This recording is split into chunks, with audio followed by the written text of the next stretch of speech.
in the heart of the American frontier. The winter of 1874 loomed like a white death over the Colorado Territory. Snow blanketed the towering Rockies, suffocating everything beneath its weight. Yet, despite the harsh season, a group of 6 men ventured into the mountains, driven by greed and desperation. Among them was a man named Alfred Packer, former Union Army scout with a murky past, rumored to have survived through cunning rather than strength. No one fully trusted him, but in the wild frontier, options were limited. Gold fever had swept across the country like wildfire, and these men were no exception. They were lured by stories of rich veins hidden in the San Juan Mountains, untouched and waiting for the brave or foolish to find them. The group included James Humphrey, George Noon, Israel Swan, Frank Miller, and Shannon Belledge, carrying dreams of fortune and survival. But those dreams would soon turn into nightmares. When they arrived at Chief Urey's camp near the edge of the wilderness, they were advised to wait out the winter. The mountains, the Ute chief warned, were unforgiving, especially for those unprepared. Most travelers listened, most stayed. But Packer and his group, blinded by the glittering promise of gold, ignored the warnings. With only a few days' worth of supplies and no proper guide, they chose to push forward into the frozen unknown. The terrain grew harsher with each passing mile.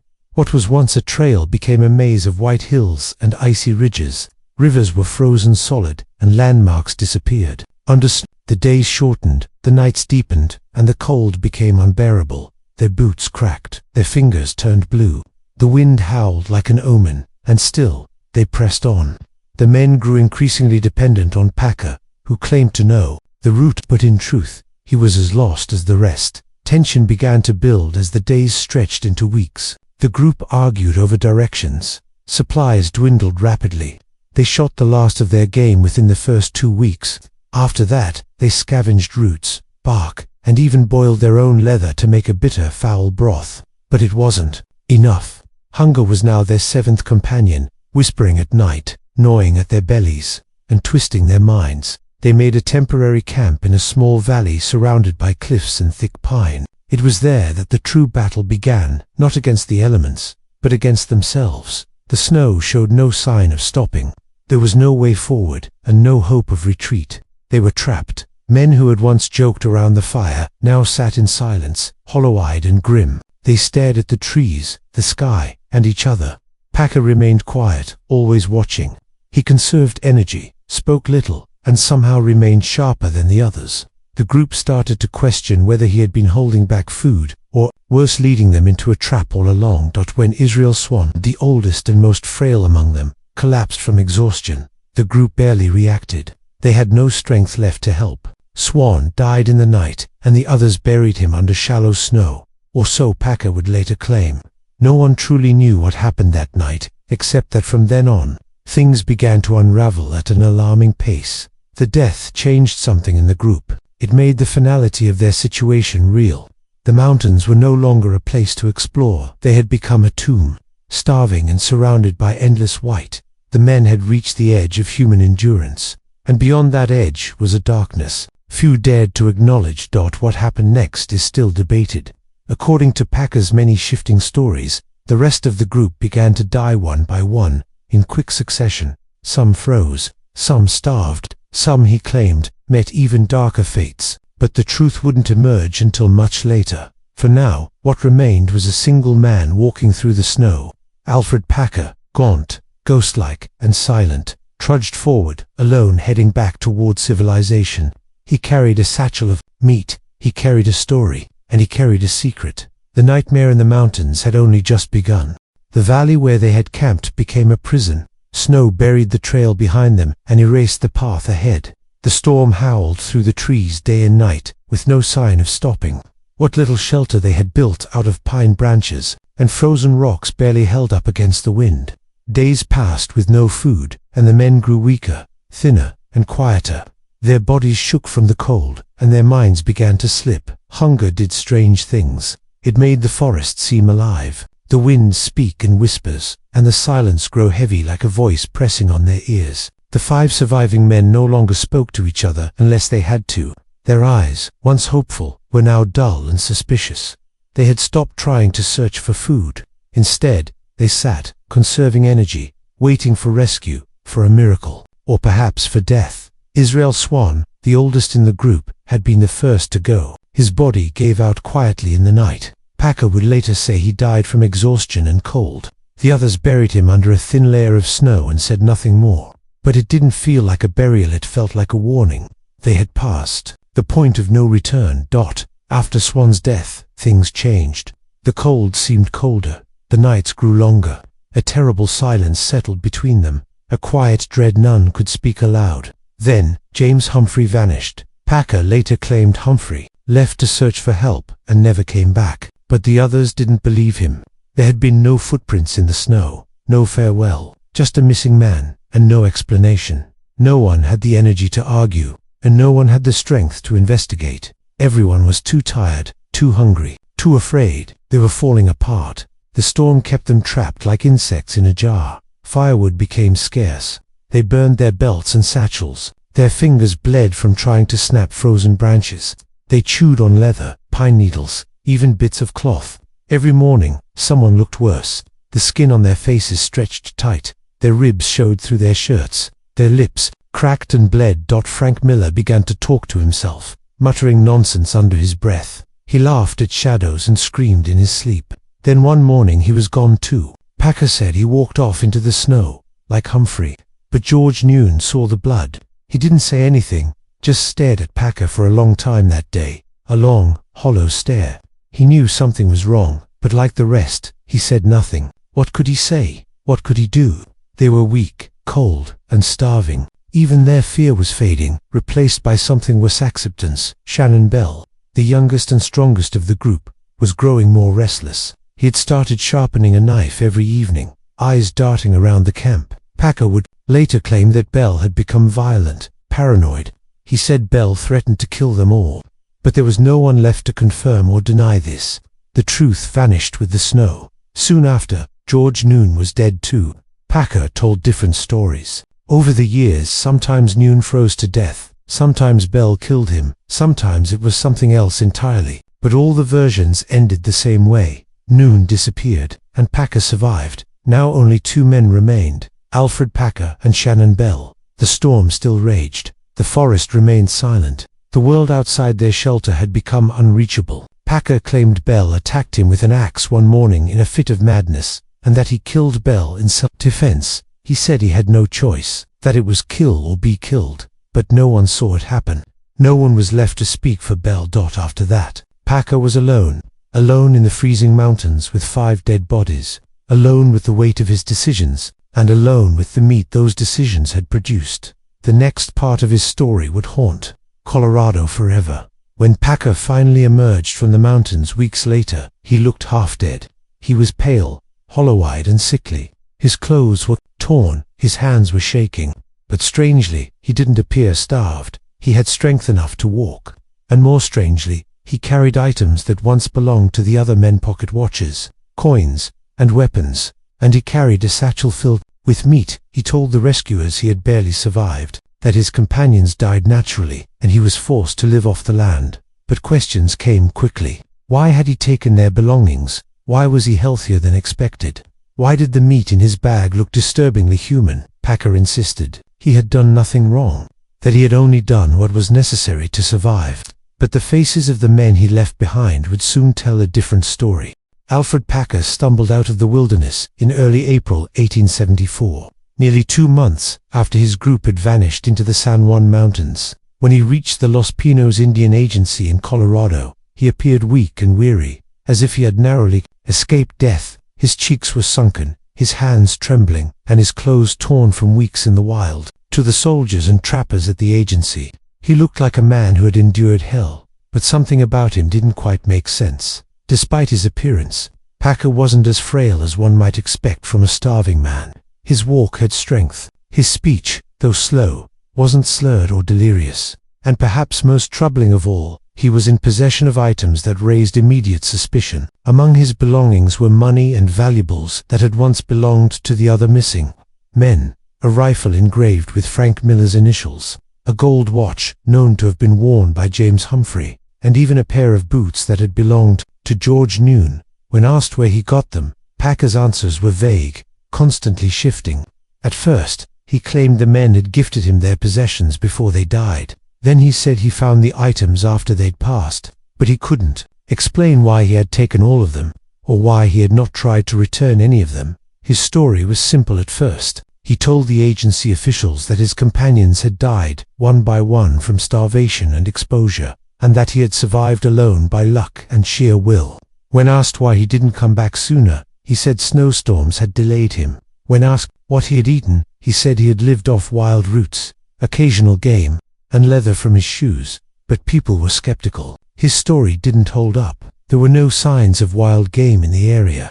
The snow had eased weeks earlier, and others had crossed the same terrain in that time. Most damning of all was the meat he carried in his satchel, dark, greasy, and suspiciously human-looking. When questioned about it, Packer claimed it was from a deer he had managed to kill on his way out, but no one believed that. The officers at the agency pressed him further. They knew something wasn't right. The inconsistencies in his story were too obvious. Eventually, one of the Ute guides who had seen Packer before the journey returned and expressed disbelief. He told them Packer had been warned not to travel in winter, that his group had been poorly prepared, and that it was almost impossible for all 5 other men to die naturally, while Packer alone survived and walked out carrying their goods. Still, without proof, there was nothing they could do. At first, Packer wasn't arrested. He stayed at the agency for several weeks, watched closely but not confined. During this time, his story began to change again. In one version, he said Shannon Bell had gone mad and killed the others before Packer was forced to kill him in self-defense. In another, he claimed Bell had already killed them when Packer returned to camp from scouting. He never gave a consistent timeline. He never explained the missing footprints, and most importantly, he never mentioned trying to help or bury the others. Eventually, curiosity turned to concern, and concern to horror. Locals demanded answers. The story spread quickly. 6 men had entered the mountains, and only one returned. That one man was now suspected of cannibalism. The community became restless. Rumors flew through towns and mining camps. People whispered about Packer at bars and campfires. Some called him a demon. Others believed he was a tragic survivor. But all agreed on one thing: he was hiding something. Soon after, a search party was organized. They followed Packer's original route, using his vague descriptions to find the camp. What they discovered chilled them to the bone. In a secluded hollow near Lake Fork of the Gunnison River, they found the remains of 5 men. The bodies were partially buried in snow and scattered around the remnants of a crude shelter. Each corpse had been mutilated. Bones were broken, limbs were missing, flesh had been sliced from torsos with precision, skulls had been crushed, one had been decapitated entirely. It wasn't the scene of men who had died from cold or starvation. It was a slaughter site. They identified the victims as Packer's companions. The evidence was undeniable. These men had been murdered and consumed. The discovery caused outrage, panic, disgust. People who had once pitied Packer now demanded justice. But by the time the evidence was brought back, Alfred Packer had fled. He slipped out of the Los Pinos agency without a word, vanishing into the wilderness once more. Whether he feared for his life or simply realized his lies had caught up with him, no one knew. He left behind only questions that would echo through Colorado for years to come. For nearly a decade, Packer would remain hidden, and while the mountains slowly covered his crimes in snow, his legend grew. He was no longer just a survivor. He was the Colorado cannibal. The long-anticipated trial of Alfred Packer in 1883 was not merely a legal proceeding. It was a spectacle soaked in horror, suspicion, and the raw emotions of a town that had waited nearly a decade to see justice delivered. After spending 9 years hiding under the alias John Schwartz in Cheyenne, Wyoming, Packer was finally identified, arrested, and hauled back to Colorado, where the air was thick with rage and curiosity. The townspeople of Lake City, still haunted by the grisly discovery of 5 butchered bodies in the snow-covered San Juan Mountains, lined the streets to catch a glimpse of the man newspapers now branded the Colorado Cannibal, and more chillingly, the man who ate his friends. Inside the cramped courtroom, every bench was filled with settlers, miners, and press from across the nation, all straining to hear every morbid detail. As Packer sat pale and silent, the prosecution unleashed a damning narrative, describing how 5 men, Shannon Bell, Frank Miller, George Noon, James Humphrey, and Israel Swan had followed Packer into the wilderness in search of gold, only for their journey to end in a blood-soaked nightmare. The victims' bodies had been found months later, their remains ravaged, limbs missing, bones cracked open, flesh carved away in methodical strips. The prosecution argued that this wasn't desperation, it was murder for greed and survival, driven not by starvation alone but by calculation. They pointed to how Packer returned to civilization with an unusual amount of money and personal items belonging to the dead men, watches, knives, and even clothing, casting a long shadow over his ever-changing story. First, he claimed the men perished one by one, then, that Shannon Bell had murdered the others, forcing Packer to kill him in self-defense. But the forensic evidence told a different story. Bell's body bore a gunshot wound to the head and multiple stab wounds, suggesting execution rather than defense, and the camp showed no signs of an extended timeline. The killings appeared to have happened in quick succession. Witnesses from the Los Pinos agency recounted how Packer had arrived healthy and oddly well fed, sparking further suspicion. The defense, however, leaned heavily on the brutal conditions of the Rocky Mountains, arguing that starvation had driven all 6 men to the brink, and that Packer had done what any man might do when faced with death. They portrayed him as a reluctant survivor, scarred by the horror he endured, not the monster the press had painted him to be. But Packer's stoic demeanor worked against him. He never broke down, never wept, never displayed the anguish expected of someone claiming innocence or remorse. The jury, hardened by frontier life, but shaken by the horror they heard, deliberated with grim resolve before returning their verdict. Guilty of premeditated murder. The judge's words, still legendary, were sharp with sarcasm and anger. There were 7 Democrats in Hinsdale County, but you, Alfred Packer, ate 5 of them. Packer was sentenced to hang. The courtroom erupted with gasps, and outside, the crowd cheered, believing that justice had, at last, been served. But the story took another twist. In 1885, Packer's legal team filed an appeal, exploiting a technicality that the crime had occurred before Colorado's official statehood, making the original murder conviction invalid under territorial law. The court agreed, and in a second trial held in 1886, Packer was charged instead with 5 counts of voluntary manslaughter. Though he was once again found guilty, the sentence was reduced to 40 years in prison at the time, the harshest punishment possible short of execution. Many were furious, calling it a miscarriage of justice. Others believed it to be a fair correction of legal overreach. Behind prison walls, Packer became a ghostly figure. Guards described him as quiet, withdrawn, and obsessively drawing maps of the San Juan Range, as if trying to retrace the dark journey that had condemned him. He spoke little, refused to elaborate on the events in the mountains, and lived in near total isolation. Yet, over time, the tide of public opinion began to shift. Some viewed Packer as a tragic figure, a man caught in the grip of nature's cruelty. Supporters claimed he had been demonized unfairly, his cannibalism an act of survival rather than depravity. Writers, attorneys, and even local officials began to question whether the justice system had been too harsh. By 1901, after serving 18 years, Packer was quietly granted parole. He settled in Littleton, Colorado, living the rest of his life in obscurity, occasionally seen walking through town or sitting alone in cemeteries, staring toward the distant peaks that once trapped him. He died in 1907, never publicly confessing, never answering the one question that still echoed across Colorado. Was Alfred Packer a desperate survivor, pushed beyond human limits by starvation and isolation? Or was he a cunning killer who found something in the wilderness far darker than hunger? Alfred Packer died in 1907, an old man buried in peace but never in silence. His grave, tucked away in the quiet town of Littleton, Colorado, became a site of unease rather than mourning.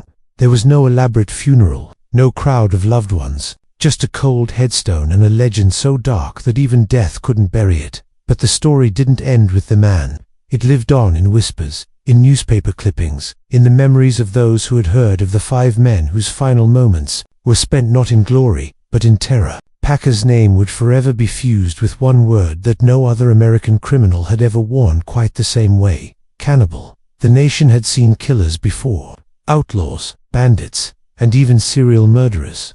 But Alfred Packer's crime was different. His tale blended survival and horror, trust and betrayal, desperation and evil. It exposed something people didn't want to face, that civilization was fragile, and the monster you feared could be the man walking beside you, sharing your fire, your rations, and your hope. In the years following his death, his story evolved. The facts blurred, distorted by retellings. Some painted him as a savage, others as a tragic victim of extreme circumstances. Historians debated his intent. Journalists re-examined the forensic evidence. For some, the brutality of the crime proved murder. For others, the environment excused what had happened. But the truth, what really occurred in that frozen wilderness, remained locked away forever.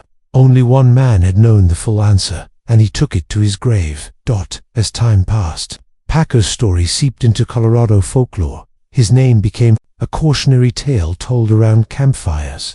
Children were warned about the cannibal of the Rockies. Jokes were made in poor taste. Some even turned the horror into humor. At the University of Colorado Boulder, a cafeteria was ironically named the Alfred Packer Grill, its menu poking fun at the very tale that once made men tremble.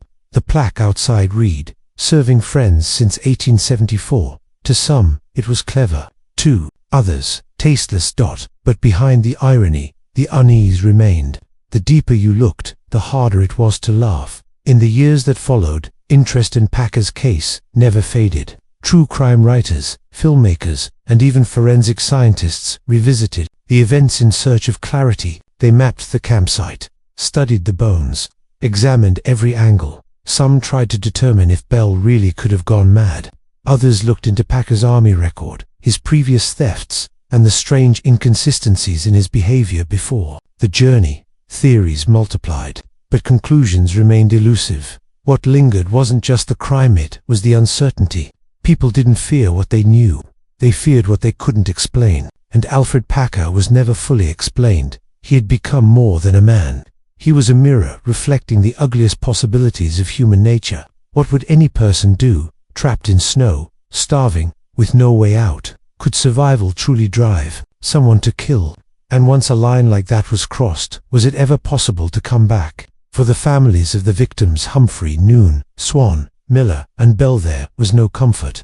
Their sons and brothers had died violently, their final moments wrapped in confusion, betrayal, and hunger. Their bones had been picked clean, their names etched into history as victims of something too horrific to fully understand. Even now, more than a century later, Packer's story continues to resurface. Historians still lecture on it, podcasts analyze it, documentaries feature it as a symbol of the dark unknown in the American wilderness. In the age of modern forensics and psychological profiling, the case remains unsolved in one critical way. Was Alfred Packer a desperate man who did the unthinkable to survive, or a cunning murderer who exploited the chaos to satisfy darker urges?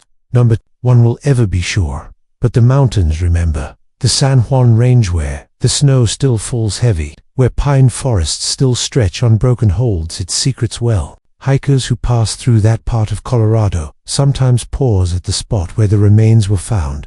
There's no grand monument, just a chill in the air, a silence that settles a little too heavily.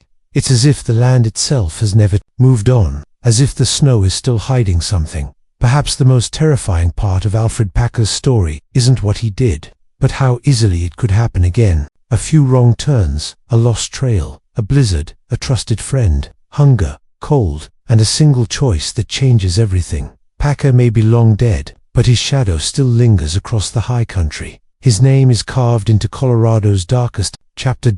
And when the winter wind howls through the Rockies, some say it carries a whisper not of words, but of warning. You never truly know a man until you're starving beside him.